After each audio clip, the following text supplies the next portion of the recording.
Hello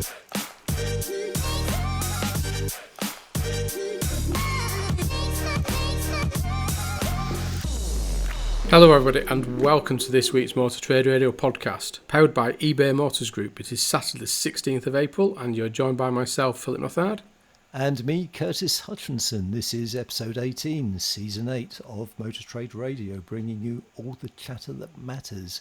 Once again, we've gathered together this week's big car retailing stories across the franchised and independent sectors for you to enjoy all in one place, on demand, on your podcast feed. Got a few shout outs in. We must start off by wishing everybody a happy Easter this weekend. Yes. And hopefully got a little egg hunts and whatever else you get on with at Easter weekends. But I think it's probably the case of much needed 4 days off probably for most people. Yeah, definitely. And have you got a decent stash of chocolates in the Nothard household? My Sarah has, yes. Not me, because I'm type 1 diabetic, so it's not the best. It's not the best weekend for me, in fairness. But I'm sure I'll find alternatives, or just I'm sure you will. Yes. Find reasons to sneak a little bit of chocolate down. So I'll be fine. But no, it's I think everybody's looking for a half decent weather weekend and just them few days off, I think, and many other people going away like yourself, Curtis.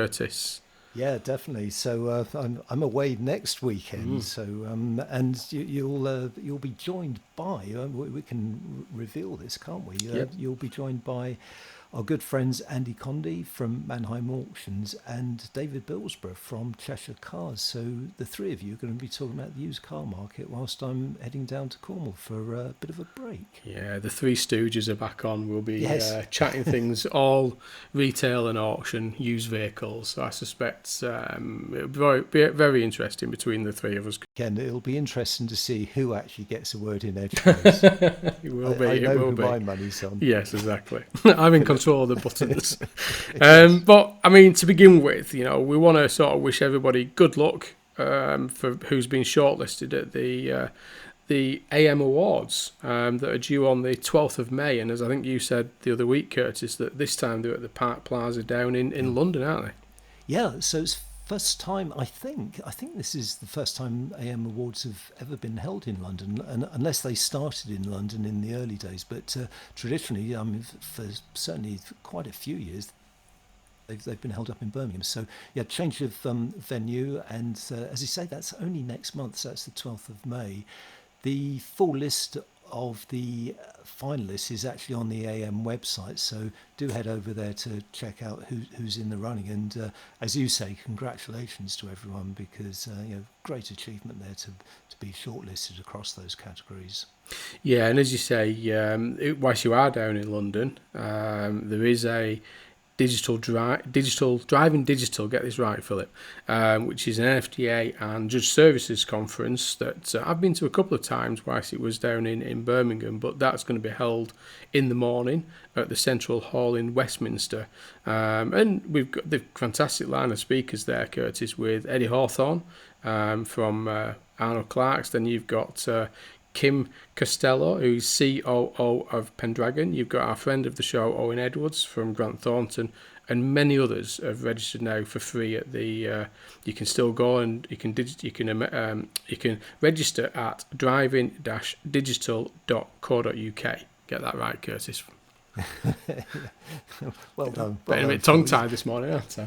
That's a good lineup, and I'd be particularly interested in hearing Kim Costello, who, as you say, is COO of Pendragon, because her background was actually at AutoNation in the US. So she will be talking about used car marketing and the move to digital in the UK, but some interesting learnings there from the US, I suspect, as well. No, as you say, fantastic lineup. And we have got Steve Whitten on the Mental Moments at the midway break today as well. So a little surprise, we'll find out where he is and what he's talking about this week from Steve there. Yeah, live from his sun lounger, I think. I think it is, yeah. It's making me fairly jealous. But you can still, if you want to get in touch with us and send us any press releases or come on the show, then please do email us at motor-trade-radio@yahoo.com, or join our LinkedIn group, or follow us on Twitter or Facebook or wherever you can find us, or just drop me or Curtis a note through any of our social channels, and we'll come back to you as soon as we can. So headlines this week, Phil, are from AM, Car Dealer, Motor Trader and Fleet World. So we'll start in a minute with car retail faces perfect storm of headwinds as UK inflation hits 7%. Fifth of drivers still plan to buy a car this year as cost of living rises. Will a focus on residual values succeed in stalling rising new car costs? Certainly hope so. Lease inquiries are up 44%, reports CarWow. Look out for a post-summer rush for MoTs, and we've got another acquisition to report on. We have. So we better head over to the first story of the week, and that is that car retail faces perfect storm of headwinds as UK inflation hits 7%. Now, I would declare some interest in this one. This is partly to do with the Auto Focus report that we published this week, where it comes from myself at Cox Automotive, along with Owen Edwards at Grant Thornton, Steve Young, friend of the show from ICDP, and this quarter we had Chris Green from Regit talking about EV. But this is a story that actually, Tom did a great story on this one, because it came out at the same time as obviously the figures came out for the UK inflation, and it hit a 7%. Which is an all-time high, I think, is in terms of that. It's quite a high number, isn't it? But there is reports that will increase throughout the year. Yeah, I know. It's scary, isn't it? It's a 30-year high for inflation, and as it's been widely reported this week, it's largely been driven by rising fuel and food costs. But it's over the course of actually last month. The figures are last month, so it's before the impact of the increased household energy bills. So, yep, that figure will be rising fairly soon. Yeah, there is some. I've heard reports this week that it could get as high as 8 or 8.4 by the end of this year. A lot of pressure on the government and the bank, what they're going to do to slow that down. So it remains to see. But as you say there, Curtis, the talk this week is obviously the worry is that was on March, not April. And then we've obviously got the October cap coming as well, haven't we? So there's a lot of concern there at the minute. But I think there's a couple of stories actually this week that is still positive news. But I think, what we are saying is at the minute there is an area of caution. I think the steady recovery that the market expected coming back into 2022 is not going to be quite as steady as we may have hoped for, with obviously all the challenges we've just been talking about there in terms of that cost of living and the conflict in Ukraine continuing at the minute and causing supply issues and that sort of raw material cost increases that we know is starting to happen, and that is having an immediate effect on new vehicle supply. And obviously consumer confidence that I think Owen is quoted in talking about in the story as well, that has hit a minus 31 in the month of March, which is back to sort of the figures that we've seen at the peak points during the pandemic. Yeah.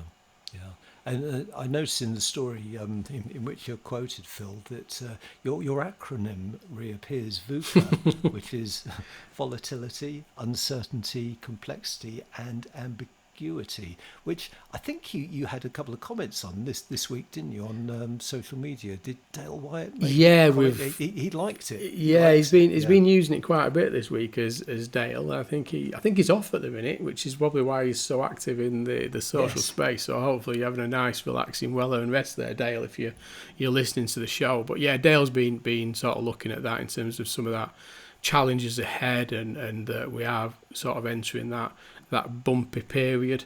We know that the used values have started to ease off. It's certainly not a crash, but they are starting to ease at the same time as we've got retail demand starting to ease and still facing, those challenges we were just talking about there in terms of that new vehicle supply market into the UK and across that global space. So there's a lot going on for dealers, and there's a lot of focus now on in terms of, you've got to be a little bit more sharp on what you do buy, the pricing of your vehicles at the minute, and how soon you move those vehicles on.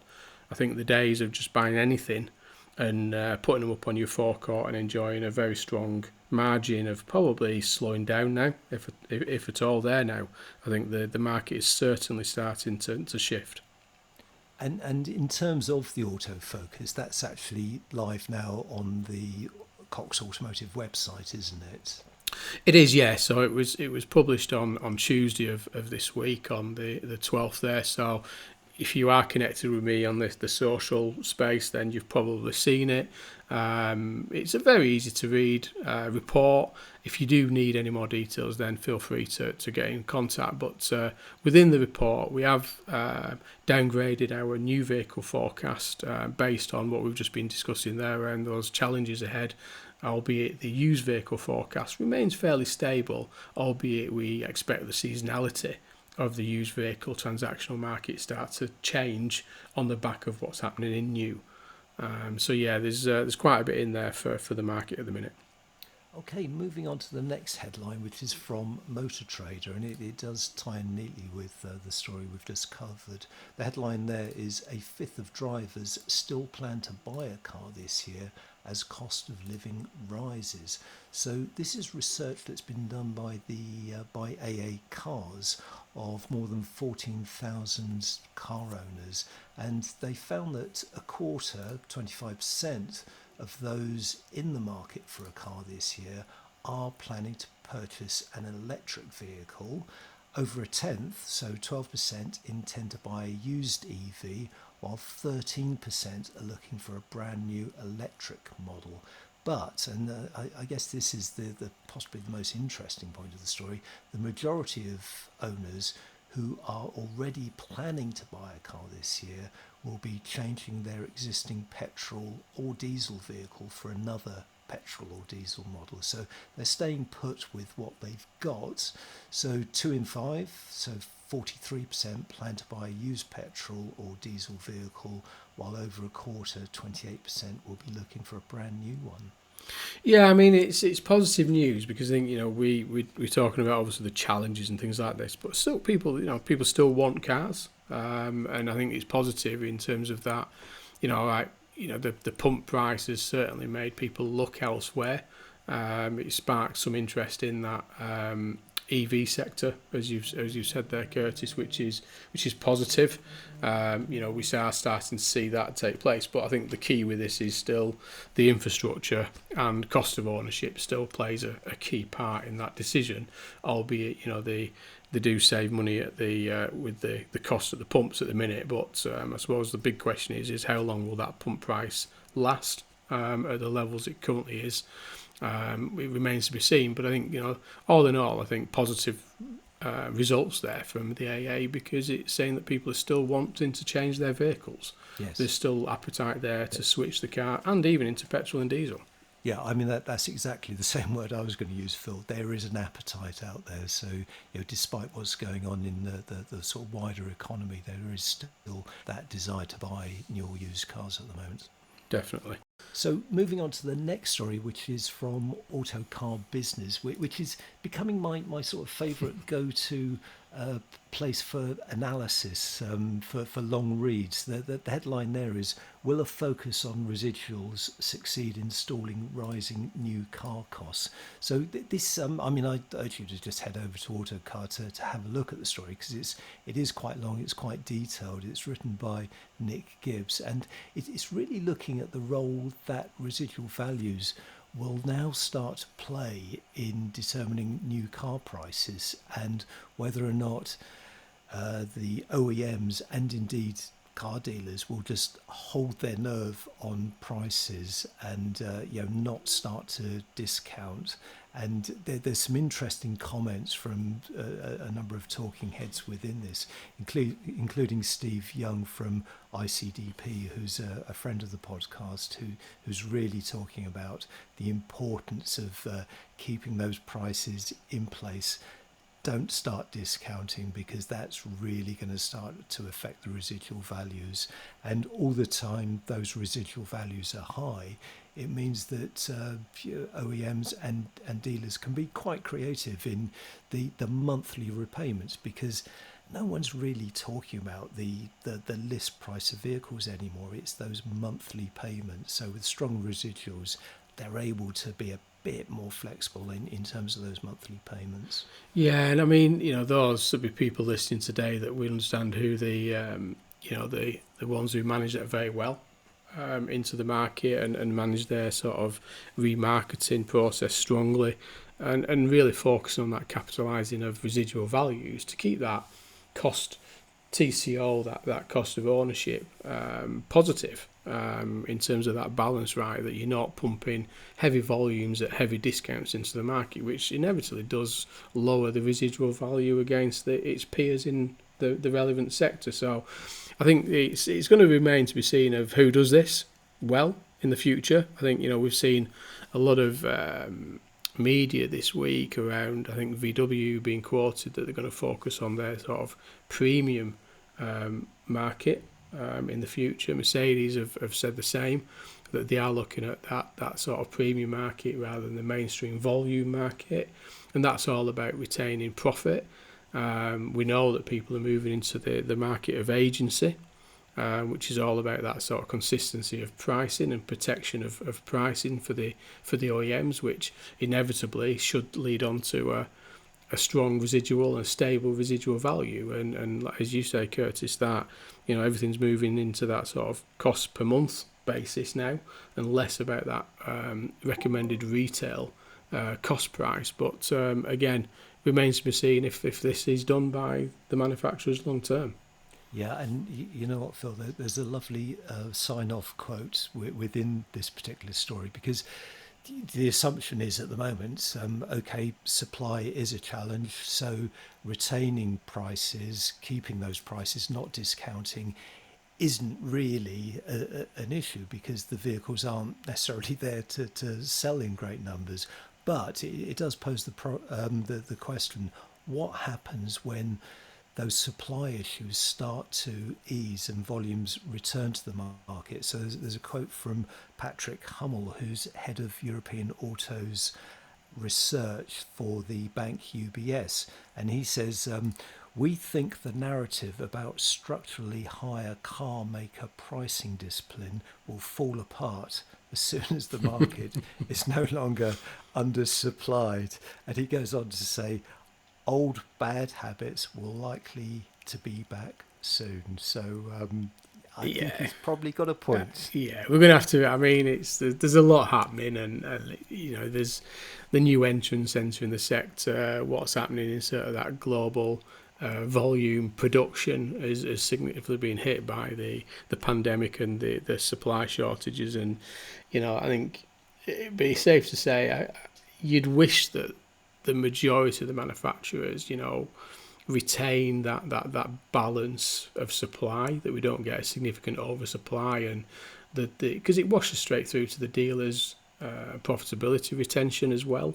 But it'd be nice to say it would be the case for all, but I suspect some will revert back to that volume push through, which we've seen before, and I suspect there are some manufacturers that have already returned to that already by the market commentary that I've been receiving recently as well. So we will see what happens there, Curtis. I think old habits do play that. They do, unfortunately. So you're listening to All the Chatter That Matters on Motor Trade Radio, powered by eBay Motors Group. This is your weekly one-stop shop for all the biggest car retailing headlines from across the media, available on demand wherever you are on your podcast feed. And now, here's friend of the podcast, Stephen Whitten, with his latest Menable moment, direct from his sun lounger in Majorca, and he's focusing on mental health and well-being best practices in the motor trade. Hi Phil, hi Curtis, hope you're well. Just a short Menable moments this week. You might be able to hear the sea in the background because I've taken myself away for a little break in Palma, in Mallorca. Come over with a few friends and let's go get some sun, they said. But so far, it's been about 15 degrees and peeing down with rain. So I think the weather's been better in the UK. But hey-ho, it's all about expectations, isn't it? Because you could stress yourself out if you kind of expect things to be a lot better than they are. So I suppose the lesson there is make the most of it, which is exactly what we're doing. But anyway, more on that another time. Everything, though, has paled into insignificance today, because on the Menable Me app, somebody has put a post that they had an opportunity in a business yesterday to physically give somebody some support using our philosophy of what we call shoulder to shoulder. Now, it's not about turning anyone in our industry into therapists or counsellors or encouraging them to do any kind of psychological training or anything like that. We honestly do believe that the crux of support that's needed for most people literally is that shoulder to shoulder, knowing that someone is there to listen, knowing that someone is there to care and understand. Now, of course, if somebody is deeper into things and is in crisis and needs help, then we encourage our Menablers, we call them, to suggest areas where people can be signposted to and get the help. But it's just a wonderful feeling to not even be in the UK, actually, and to see and hear stuff like that happening across our industry. It really is a wonderful place, and the industry, that is. And, you know, we've got this. And with this sort of shoulder-to-shoulder type approach, it's not about getting people in rooms and holding hands and, you know, opening up their secret inner things to everyone. It's just literally about showing people that you care and that you're supportive and that you have empathy and understanding. So, yeah, absolutely chuffed that that's happening in a very small way and making a bit of a difference to people in our industry. So, stay tuned for more next time, and I'll be back in the UK then, and we'll speak soon. Take care. Bye. Do you feel that he put his microphone right next to the sea there, just to make everybody jealous of where he was at the time? I don't buy into this, the weather's rubbish shouting Palmer. I think he was just doing that to make you feel a little bit better. Yeah, I think so. Well, no, I mean, good points made, though. I mean, you know, sometimes you don't need to be trained in anything. You just need to be there, don't you, for people.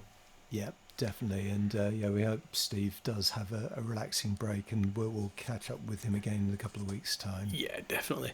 So, heading back over to AM Online, and again, a little bit of positivity, and actually supports another story that we talked about recently as well, and that lease inquiries up 44% at CarWow. So they're saying that demand for vehicle leasing is rapidly among CarWow's customers, growing amongst CarWow's customers, with new data showing that lease inquiries have risen 44% year on year. So again, significant numbers there, Curtis. Yeah, there's some big numbers here. The company says lease inquiries as a proportion of all its new car leads actually grew by 325% between 2018 and 2021. Now, a lot of this is driven by EV demand. It does say this is accelerating the trend, and it's reported a 200% increase in EV lease inquiries year on year. So that's just year on year, and says EVs now make up 38% of all CarWow inquiries. And this does actually follow on from a story that we chatted about tail end of last month, where the Auto Trader acquired Vanarama and sort of opened up that leasing sector to its platform. So a lot happening now in leasing. It is something that we've been talking about for the last 2 or 3 years as a sort of noticeable industry trend, but it does seem to be accelerating now. Yeah, and there's a couple of comments in there from people at CarWow, and they've been talking in saying vehicle leasing sales via CarWow in Germany, meanwhile, has grown from 7% in 2018 to 17% in 2021, while finance purchases have decreased from 28% to 14% in that same period. And they're saying that leasing is now the dominant monthly payment type in the private consumer segment. So again, this switch now from that conventional finance into leasing seems to be significantly accelerating, and as you say there, Curtis, sort of supporting that strategy that was questioned in the media, wasn't it? Of Auto Trader's acquisition of Vanarama there with Andy Anderson. So I mean, some great insight there from Carwow. Yeah, as a sort of tangent to that, I did notice this week, I think it was covered by AM, another trend that we've looked at in the past is the car clubs. And they never quite gained momentum, but there was certainly a report this week about how car clubs within London, within the M25, could actually start to gain traction as the emission zones are extended, the clean air zones, and access to a car through a club starts to make more sense than outright purchase for certain buyers. So we'll see. Yeah, there was a number somewhere. I think there were 650,000 potential vehicles that will come out of London due to that people will be selling out of their vehicles within inner London because of those clean air zones. So again, a lot happening, but to be fair, it's probably not available anyway. No. So it might help the supply issue we currently have. So we'll keep an eye. It's kind of academic at the moment. So Definitely. We'll see. And I mean, we've talked about MoTs a few times on the podcast for various reasons, and predominantly around the exemption period through the pandemic, the early days of the pandemic. But we did mention at the time that this tends to throw off that seasonality and frequency of MOTs, which seems to be now becoming an issue now as people return. And it's a report there in Fleet World, and the headline is that warning of post-summer rush for MOTs, and it's information from bookmygarage.com saying that they pointed to the lasting impact of COVID-19 on MOT demand and highlighted that it affects the 2020 6-month MOT extension and still echoing through the sector. Yeah, so this, as you say, it's the exemption that was introduced right at the beginning of the lockdown.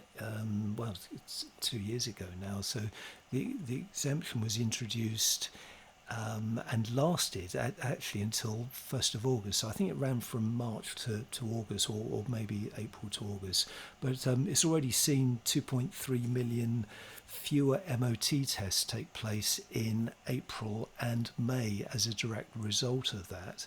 Because, of course, traditionally you'd have that peak in March to coincide with the 3rd anniversary of new cars being registered, and March being the peak month. But it's now moved it slightly. So what this research has shown through this freedom of information request is that MOTs were actually down 30% in April and May compared with those pre-pandemic levels, and this data indicates demand will plummet again for the same months this year. So they were down in 2021, likely to be on a par this year.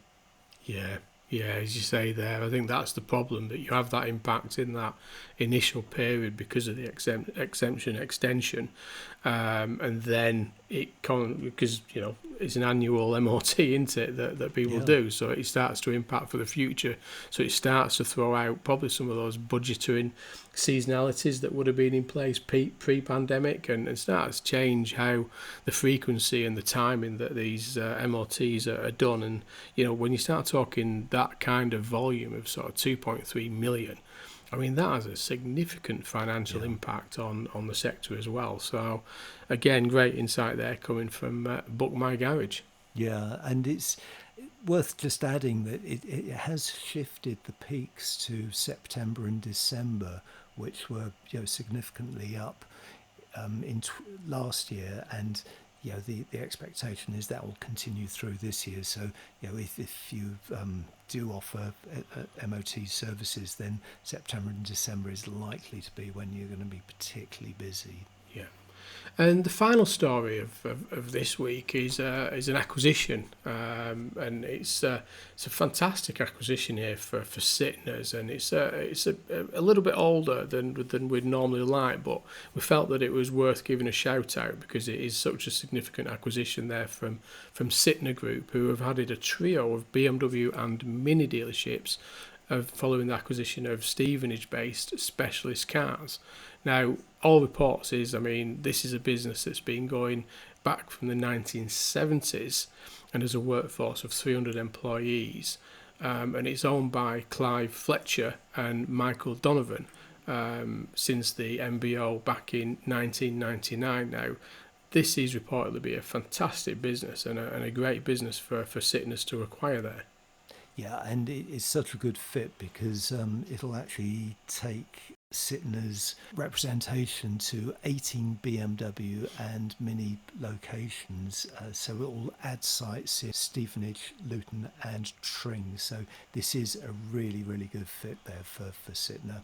Yeah, and it's worth heading over to the story if you haven't seen it, because there's a couple of quotes there from Darren Edwards, who's been on the podcast a couple of times over the years, saying how delighted they are with the acquisition there. But there is further insight there from David Kendrick from UHY Hacker Young, and he talks a little bit about some of these acquisitions and what's been going on in the sector, and touches on the recent potential interest from Hedden, who are one of the largest shareholders in Pendragon, and we spoke about that recently, where they wanted to acquire a bigger growth in Pendragon there. But it just sort of highlights that we're in for another year of significant mergers and acquisitions, aren't we, Curtis?